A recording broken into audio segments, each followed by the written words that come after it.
अस्सलाम वालेकुम रहमतुल्लाह जी। दोस्तों इन्हों की एक गल होर देख के बड़ा मैं मज़ा आया कि मैं दोस्तों के नाल थोड़ा शेयर करिए। तो अपनी जॉब कितने जी? मेरी जॉब उस्ताद जी मैं लीड च मुलाजम हाँ जी। माशाल्लाह। तो शेखपुरे वैसे होंदा तो आल पंजाब ड्यूटी है, SCG ग्रुप होंदा साडा स्पैशल लीड ग्रुप। सही। तो इस टाइम मैं बेदियां ड्यूटी कर रहा। बेदियां ड्यूटी कर रहे हो तो कदों तुसी घर पहुंचे हो ड्यूटी करके? मैं सुबह रात सारी ड्यूटी की सी। अच्छा। सुबह पहुंचे तकरीबन 10-11 बजे घर पहुंचे। अच्छा। तो उत्थे कंप्यूटर पैक किए सही ते लोर आ गए। सही, चलो जी, अल्लाह ताला तुहाडा शौक दे विच बरकत पाए, अल्लाह ताला तुहानू कामयाब करे। और बड़ी गल है जी, एक कमांडो बंदा ही इहो जिहा काम कर सकदा है, आम बंदा तो वैसे हिम्मत हार दिंदा। ते बड़ी जनून की गल है जी। इत्थे तुसीं लैके आए कबूतर ना पहले उदों मैनू कोई भी नहीं सी दसन पुछण वाला है। हाँ।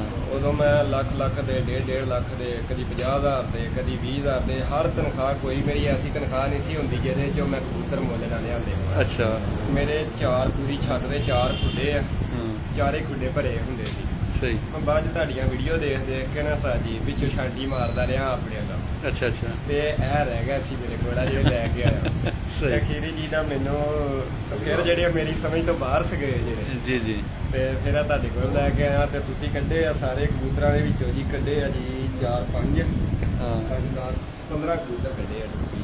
हाँ जी, 15 कबूतर बेहतर ने क्या है, बल्कि गोल्डन कबूतर फड़ो अपना, ये बड़ा पसंद आया सी मैंने। इन्होंने उड्या भी है 3-4 साल, बहुत पसंद आया कबूतर। 4 सालों ਤੋਂ ਉਸਤਾਦ ਜੀ ਮੇਰਾ ਆਇਆ ਇਹਦੀ ਅੱਖ ਦਾ ਸ਼ੌਕ ਕਰੋ, ਅੱਖ ਫੜੋ ਜੀ। बड़ा अच्छा कबूतर है जी और शानदार कबूतर है। बॉडी भी यदि अल्लाह ताला ने लदी लाई है, परपुर का भी बहुत अच्छा है इस कबूतर का। और एक ਤੁਹਾਡੇ ਕੋਲ ਜਿਹੜਾ ਟੈਡੀ ਕਬੂतर है ना, वो दोबारा फड़ो जरा। एडे अच्छे टैडी कबूतर जी घट नज़र आते हैं, बड़े बड़े कबूतर देखे दे ने। यह नस्ल बनाने वाला कबूतर है, अगर ये म्यार की तुहाडे कोल मादी फिलहाल विच नज़र नहीं आई। कोई तुहानू म्यारी मादी लभे ना तो ये कोई 2-4-6 कट लेना, तुहाडे कोल मुक्कन कहनी कि पुत्र बड़ा अच्छा आया विच। 5-6 तुसीं इहदे बच्चे दिखाए ने, एक पुत्र इहदा बहुत वधिया आया है वाला। हाँ जी, बहुत अच्छा बाप के करीब तरीन निकलिया है। इस लैवल से तुहाडे कोल 5-7 कबूतर होंदे, सारी जिंदगी कबूतर नहीं मुकते, चलते रहते हैं कबूतर। एक इन्होंने बुढ़ा कबूतर दिखाया गोल्डन, वो भी जरा फड़ो दोबारा। ਇਹਦਾ ਨਾਂ ਰੱਖਿਆ ਮੈਂ ਸਾਬ। साफ है, वाकई साफ है जी। यदि अगर दोस्त गौर ना देखन तो यदि अख तो नंगी लहरा ने। और इस लैवल के कबूतर हुण घट नज़र आते हैं। मैं अच पढ़ नहीं तुहानूं मैं कि उमर सीधा है, अगर गोली गोली दे के बुत पाँदा है तो ये कोई कम ले लवो, ये बच्चे ना डाना। गोली दिना तो गोली दे के तो बुत पा लेंदा हुंदा। अच्छा। फिर जी बुत पाउणा छड्ड जांदा। फिर बस इन्हू ना पहले डिवर्मिंग करा के ना कोई मुलप्पां की दवाई दे के, तुहाडे कबूतर कमजोर होए ने, दे के तो फिर इन्हू ना कोई ईवीएन के कैप्सूल खवा दिओ 10-15। उस बाद जी गोली देंदे हो दे के लाओ। और डब वाली एक मादी तुसीं बड़ी खूबसूरत लिआंदी है, दरमियानी, लेकिन उम्मीद है ये वाली मादी है, फड़ो जरा। बाकी डब वाले निस्बत ना जिन्हें तुसीं दिखाए ने अच्छी है मादी, जी तुसीं इत्थों शदारियों खरीदी है। इसकी अख की चमक चमक भी बड़ी अच्छी है, अख भी अच्छी है, वैसे भी मुलायम है। हड्डी की थोड़ी शार्प है लेकिन मुलायम है। यह इन्हें ला लो, अगर 2-4-6 भी तुहाडे कोल निकल आना तो तुहाडा काम चल जाएगा। तो उम्मीद है कि इंशाल्लाह ये तुहाडे कोल अच्छा रिजल्ट देंगे। इसका टाइम ना ज़ाया करो। कबूतर अगर 4-6 बच्चे भी तुहानूं दे देना तो तुहाडे वास्ते काफ़ी होंगे। अच्छे कबूतर को कम लईदा। एक डब वाला कबूतर फड़ो, डब वाला कबूतर भी बड़ा है।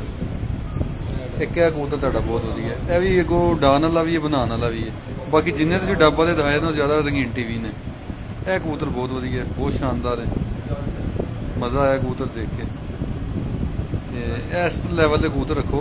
हुण जिहड़ियां 2-4 चीज़ां इन्हां च ना तुसीं बाकी भी कबूतर अपने फड़ के फील करदे हो, इन्हां दे बदन ते जदों हत्थ फेरदे हो मुलायम ने, हार्ड नहीं है, बहुत लकड़ तरह जिसम नहीं है।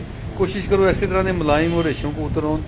और यह कम करते जे, ये गर्मी भी कम करते हैं, बच्चे भी उड़ाते हैं, इन्होंने खुद भी उड़ाते उड़ते हैं। जिन्हें आप नहीं उड़ना उन्हें बच्चे भी नहीं उड़ाने।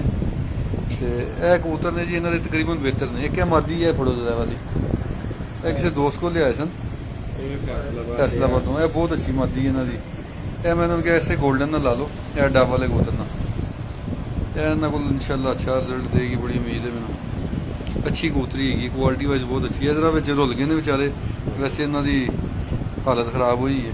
एक काला कबूतर बहुत अच्छा आया सी इस चीज़ ना, यह भी बहुत शानदार कबूतर है, अच्छा कबूतर है। ਇਹ ਉਡਿਆ ਵੀ ਉਸਤਾਦ ਜੀ ਹਾਂ ਇਹ ਤੇ ਬਹੁਤ ਜੇਠ ਦੀਆਂ ਇਹਦੀਆਂ ਸ਼ਾਮ ਤੱਕ ਦੀਆਂ ਨੇ। ਬਹੁਤ ਖਰਾ ਕਬੂਤਰ ਹੈ। ਤੁਸੀਂ ਹੁਣ ਮੁਤਮਿਨ ਹੋ ਜੀ ਜਿਹੜੀ ਤੁਹਾਡੀ ਛਾਂਟੀ ਹੋ ਗਈ ਹੈ। ਹਾਂਜੀ ਉਸਤਾਦ ਜੀ ਇਹ ਹੀ ਮੈਂ ਰੱਖਾਂਗਾ, ਦੂਸਰੇ ਜਾ ਕੇ ਦੂਸਰੇ ਨੂੰ ਦੇ ਦੇ। ਚਲੋ ਰੱਖਣੇ ਦੇ ਬੇਸ਼ੱਕ ਰੱਖ ਲਓ, ਲੇਕਿਨ ਇਹਨਾਂ ਨਹੀਂ, ਨੂੰ ਅੱਛੇ ਤਰੀਕੇ ਨਾਲ ਲਾ ਲਓ। ਕਬੂਤਰ ਜਿਹੜੇ ਤੁਹਾਡੇ ਉੱਡੇ ਨੇ ਨਾ ਉਹ ਰੱਖ ਲਓ ਤੇ ਇਹ ਰੱਖ ਲਓ। ਬਾਕੀ ਤੁਸੀਂ ਲਾਣੇ ਨੇ ਤੁਹਾਡੀ ਮਰਜ਼ੀ ਹੈ, ਨਹੀਂ ਲਾਣੇ ਤੇ ਉਹ ਵੀ ਦੇਖ ਲਓ। ਉਸਤਾਦ ਜੀ ਜਿਹੜੇ ਆ ਕੋਈ ਵੀ ਨਹੀਂ ਆ। ਹਾਂ ਬਸ ਫਾਇਦਾ ਹੀ ਕੋਈ ਨਹੀਂ ਦਾਣਾ ਪਾਉਣ ਦਾ, ਥੋੜੇ ਰੱਖ ਲਓ, ਅੱਛੇ ਰੱਖ ਲਓ, ਇਹਨਾਂ ਨੂੰ ਮੇਨਟੇਨ ਕਰਕੇ ਲਾ ਲੋਗੇ ਨਾ। ਉਸਤਾਦ ਜੀ ਮੇਰੇ ਕੋਲ ਮੈਂ ਦੱਸੀ ਖਰੇ ਸ਼ਾਇਦ ਅੱਗੇ ਗੱਲ, ਮੇਰੇ ਕੋਲ 4 ਛੱਤ ਪੂਰੀ ਤੇ ਲਗਾਤਾਰ ਖੁੱਡੇ ਆ ਜੀ। ਅੱਛਾ ਚਾਰੇ ਖੁੱਡੇ ਭਰੇ ਹੁੰਦੇ ਸੀ ਕੀ ਬਾਤ ਤੇ ਹੈ। ਘੱਟ ਤੋਂ ਘੱਟ ਵੀ 100 150 ਕਬੂਤਰ ਮੇਰੇ ਕੋਲ 4 ਤੋਂ 500 ਕਬੂਤਰ ਸੀ। ਅੱਛਾ ਤੇ ਮੈਂ ਫਿਰ ਤੁਹਾਡੀਆਂ ਵੀਡੀਓ ਦੇਖ ਕੇ ਨਾ ਤੇ ਮੈਂ ਛਾਂਟੀ ਕੀਤੀ ਬੜੀ, ਸਹੀ। ਲੇਕਿਨ ਮੇਰੀ ਜਿਹੜੇ ਸਮਝ ਤੋਂ ਇਹ ਬਾਹਰ ਸੀਗੇ, ਮੈਨੂੰ ਵੀ ਚੰਗੇ ਲੱਗਦੇ ਸੀ ਇਹ ਸਾਰਿਆਂ ਤੋਂ। ਅੱਛਾ ਅੱਛਾ ਇਹ ਫਿਰ ਮੈਂ ਰੱਖ ਲਿਆ ਤੇ ਮੈਂ ਕਿਹਾ ਜਦੋਂ ਮੈਂ ਅਸਲ ਤੇ ਨਾ ਉਸਤਾਦ ਜੀ ਤੁਹਾਡੇ ਨਾਲ ਪਹਿਲਾਂ ਵੀ ਰਾਬਤਾ ਕਰਦਾ ਰਹਿੰਦਾ ਸੀ ਤੇ ਮੇਰਾ ਦਿਲ ਹੈ ਸੀ ਕਿ ਤੁਸੀਂ ਮੇਰੇ ਕੋਲ ਆਵੋਗੇ। 1 ਮਿੰਟ ਜਦੋਂ ਤੁਹਾਡੀ ਗੱਲ ਟੋਕ ਰਿਹਾ। ਅੱਛਾ ਜੀ ਸਾਜੀ ਗਲਤੀ ਹੋ ਜਾਂਦੀ ਬੰਦਿਆਂ ਕੋਲੋਂ, ਕੋਈ ਗੱਲ ਨਹੀਂ। ਹਾਂਜੀ ਇਰਫਾਨ ਸਾਹਿਬ ਇਹ ਉਸਤਾਦ ਜੀ ਹੁਣ ਇਨਸ਼ਾਅੱਲਾ ਹੀ ਰੱਖਾਂਗਾ ਕਬੂਤਰ ਜੀ ਜੀ। ਤੇ ਚੰਗੇ ਬਣਾਵਾਂਗਾ ਤੇ ਇਨਸ਼ਾਅੱਲਾ ਚੰਗਾ ਸ਼ੌਕ ਕਰਾਂਗਾ। ਹਾਂ ਨਹੀਂ ਅੱਛੀ ਗੱਲ ਹੈ ਜੀ। ਅੱਲਾਹ ਤਾਲਾ ਤੁਹਾਡੀ, ਤੁਸੀਂ ਇੰਨੀ ਕੋਸ਼ਿਸ਼ ਕੀਤੀ, ਸਟਰਗਲ ਕੀਤੀ ਹੈ। ਮਕਸਦ ਗੱਲ ਹੈ ਕਿ ਇਨਸਾਨ ਦੀ ਕੋਸ਼ਿਸ਼ ਕਰਕੇ ਜਿਹੜਾ ਮਕਸਦ ਉਹ ਪੂਰਾ ਹੋਣਾ ਚਾਹੀਦਾ। ਇਹ ਜਿਹੜੇ ਪਿੰਡੇ ਤੁਹਾਡੇ ਸਿਲੈਕਟ ਕੀਤੇ ਨੇ, ਕੋਸ਼ਿਸ਼ ਕਰਨਾ ਇਹਨਾਂ ਤੋਂ ਬਣਾਉਣ ਦੀ, ਕੁਝ ਵੀ ਨਹੀਂ ਜਿਹਦਾ ਤੁਸੀਂ ਅੱਗੇ ਆਲਰੇਡੀ ਰਿਜ਼ਲਟ ਲੈ ਚੁੱਕੇ ਹੋ ਤੇ ਮਜ਼ੀਦ ਇਹਨਾਂ ਨੂੰ ਮੇਨਟੇਨ ਕਰਕੇ ਲਾਓਗੇ ਤਾਂ ਇਨਸ਼ਾਅੱਲਾ ਅੱਲਾਹ ਬਿਹਤਰ ਕਰੇਗਾ। ਜੀ ਦੋਸਤੋ ਬਹੁਤ ਸ਼ੁਕਰੀਆ ਜਿਹੜੇ ਸਾਡੇ ਨਾਲ ਲਾਈਵ ਪ੍ਰੋਗਰਾਮ ਦੇਖ ਰਹੇ ਸੀ। ਬਹੁਤ ਸ਼ੁਕਰੀਆ ਦੋਸਤਾਂ ਦਾ। ਅੱਲਾਹ ਹਾਫਿਜ਼ ਜੀ।